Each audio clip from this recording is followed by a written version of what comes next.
Good morning bros and girls. आजच्या दिवसाची सुरुवातच कॉलेजमध्ये झाली. आज ना कॉलेजमध्ये गुणगौरव समारंभ व पारितोषिक वितरण होतं, तर त्या कार्यक्रमात आज आम्ही सहभागी झालो. कार्यक्रम मोठं होतं म्हणून कॉलेज सुटायला पण त्यानुसार वेळ लागला.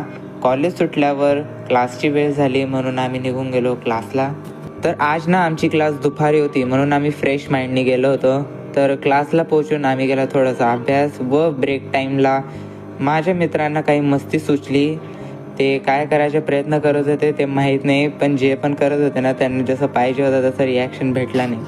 क्लास सुटायची वेळ झाली होती व सर्वांनी आपापल्या बॅग पॅकही केल्या होत्या. असंच मस्ती करत करत आम्ही चालले गेलो घरी. घरी जाऊन थोडं आराम करून आम्ही आलो संध्याकाळी सिंधी कॉलनी. तर तिकडे गेल्यावर आमची 1-2 कामं करून आम्ही गेलो. एक कप चहा गेला. चहा पिऊन आम्ही घरी पोचलो व घरी पोचून केला थोडासा अभ्यास. तर आम्ही तर करतो आता अभ्यास.